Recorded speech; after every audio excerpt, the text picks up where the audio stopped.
तो भाइयों मूवी कहानी शुरू होती है एक छोटी लड़की से जो एक साइकिल चला रही थी। तो वहीं उसकी साइकिल एक घर के सामने उठ जाती है। वहीं घर में एक नेवर क्रैकर नाम का बुड्ढा रहता है जो थोड़ा खड़ूस है। बस समझ लो इसके लॉन में जो चीज भी गिर जाती है समझ इसकी बाप की हो गई। तो इसी लॉन में बच्चे की साइकिल रुक जाती है जिसको ये तोड़ देता है। वहीं एक 12 साल का बच्चा उसको टेलीस्कोप से देख रहा होता है जिसका नाम डीजे वाला बाबू होता है। मजाक था भाई मजाक, सिर्फ डीजे होता है। इसके माँ बाप कहीं वेकेशन के लिए जा रहे होते हैं जहाँ ये बताता भी है कि सामने वाले घर में कुछ गड़बड़ है, मगर वो उसको बच्चा समझकर उस पर ध्यान नहीं देते हैं। अब जाते वक्त उसकी देखभाल के लिए एक बेबी सीटर को छोड़कर चले जाते हैं। तो तभी उसका चाउडर नाम का एक दोस्त आ जाता है जो हेलोवीन के लिए ड्रेस को कहता है। मगर अब डीजे बताता है कि अब वो बड़ा हो गया है, अब वो ये सब कुछ नहीं करना चाहता। तो वहीं चाउडर एक बॉल से खेलने लगता है जहाँ बॉल नेवर क्रैकर के लॉन में चली जाती है। चाउडर डीजे को लॉन में बॉल मंगाने के लिए भेजता है। अब वो बॉल उठाने के लिए लॉन में घुसता ही है कि तभी नेवर क्रैकर आ जाता है जो डीजे को पकड़ लेता है। मगर तभी नेवर क्रैकर को हार्ट अटैक आ जाता है। अब डीजे अपने आप को ही दोषी समझ लेता है कि उसने ही इसकी जान ली है। अब तभी बेबी सीटर कार लेकर आ जाती है। इस बेबी सीटर का नाम एलिजाबेथ होता है जो डीजे को बहुत डरा कर रखती है। यहाँ अब डीजे सो रहा होता है जो एक सपना देखकर उठ जाता है। तभी नेवर क्रैकर के घर से कॉल आती है। ये देखकर वो बहुत डर जाता है। तभी एलिजाबेथ अपने बॉयफ्रेंड बॉन्स को लेकर उसको और डरा देती है। अब डीजे उनको बताता भी है कि नेवर क्रैकर मर गया है, फिर भी उनके घर से कॉल आ रही है। मगर वो भी इसकी मजाक बनाकर चले जाते हैं। तभी वो चाउडर को कॉल करके बुलाता है। एलिजाबेथ बॉन से कहती है क्या सच में नेवर क्रैकर मर गया है? तो वो कहता है कि सही है वो मर गया है, क्योंकि 10 साल पहले मैंने एक पतंग उड़ाई थी जो इसके लॉन में चली गई थी, उसको वो उठा कर ले गया था। फिर बॉन्स पागलों की तरह हरकत करने लगता है। तभी एलिजाबेथ उसके पागलपन की वजह से घर से निकाल देती है। बॉन्स उस लॉन के सामने खड़ा होकर एक बोतल फेंक के मारता है। तभी उसे एक पतंग दिखती है जिसका पीछा करते करते घर के दरवाजे पर पहुंच जाता है और दरवाजा खुद ही बंद हो जाता है। डीजे चाउडर को बुलाता है और कहता है मेरी मदद करो, नेवर क्रैकर मेरे पीछे पड़ गया है क्योंकि मैंने उसे मार दिया था। तभी वो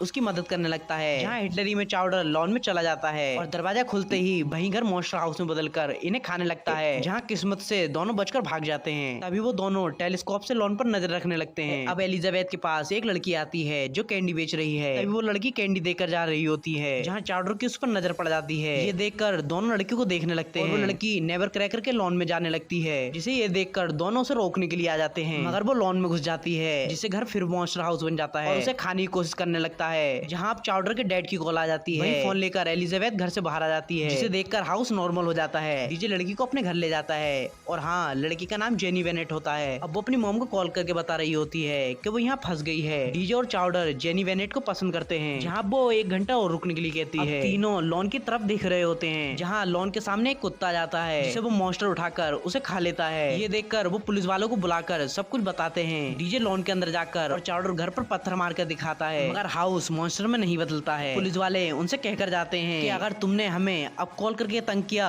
तो अब तुम्हें जेल में डाल देंगे और सभी को भगा देते हैं। अब डीजे सभी को एक आदमी के पास लेकर जाता है जो गेम का बहुत शौकीन होता है। अब इसे मॉन्स्टर हाउस के बारे में बताकर उससे पूछते हैं कि उसको मानना कैसे है। तो वो बताता है कि उसके दिल पर वार करना। ये सुनकर वो चले जाते हैं। तो वहीं घर की चिमनी से, अरे भट्टी समझ लो, उससे धुआं निकल रहा था। वो उसका दिल समझकर उसको बुझाने के लिए कहते हैं। अब वो चाउडर से फार्मेसी से नींद की दवाई मंगाकर डमी पर लगा देते हैं और हाँ, डमी रिमोट वाला होता है। तभी लॉन के सामने रख देते हैं। अब डमी के तार लगाकर अब वो मॉन्स्टर उसे खाने वाला ही होता है कि इतने में पुलिस वाले आ जाते हैं जिससे डमी के तार कटकर सब कुछ नॉर्मल हो जाता है और पुलिस वाले इन्हें कार में बैठा देते हैं जहाँ घर के अंदर से आवाजें आ रही होती हैं। मगर पुलिस वाले अपने आप को सिंघम समझकर घर के दरवाजे पर खड़े हो जाते हैं। मगर घर वही मॉन्स्टर में बदलकर दोनों पुलिस वालों को और कार को निकल जाता है। घर के अंदर उसका दिल ढूंढने लगते हैं जहाँ उसको एक दूरबीन दिख जाती है जिसे पता चलता है कि वो भी उस पर नजर रख रहा था। तभी नेवर क्रैकर और उसकी पत्नी कॉन्स्टेंस की फोटो लगी हुई देखते हैं कि इतने में तीनों एक तहखाने में गिर जाते हैं जहाँ बहुत सारे खिलौने पड़े होते हैं। बुढ़े ने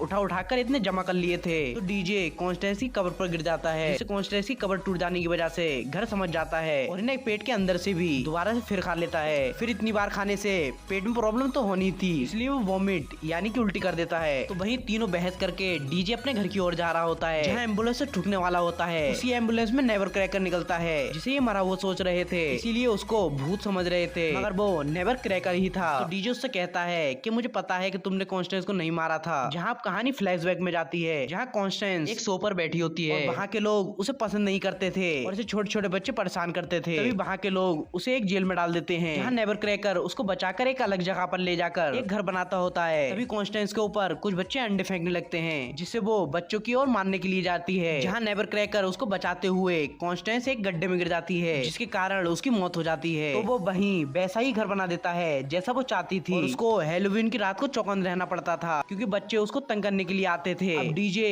और नेवर क्रैकर कॉन्स्टेंस को मारने का इरादा कर लेते हैं, जहाँ वो मॉन्स्टर बन जाती है। वो कॉन्स्टेंस को शांत करने की कोशिश करता है, तभी वो नेवर क्रैकर को खाने वाली होती है। तभी डीजे उसके अंदर बम फेंक देता है और मॉन्स्टर ब्लास्ट हो जाता है। अब नेवर क्रैकर बताता है कि वो यहाँ 45 साल से फंसा हुआ था, अब आजाद हुआ है, जो घर में खिलौने पड़े थे, और वो हैलोवीन की रात को बच्चों को सारे खिलौने बांट देते हैं। तो भाइयों, वीडियो पसंद आई हो तो वीडियो को लाइक करें और ऐसी एक्सप्लेन वीडियो देखने के लिए चैनल को सब्सक्राइब करें।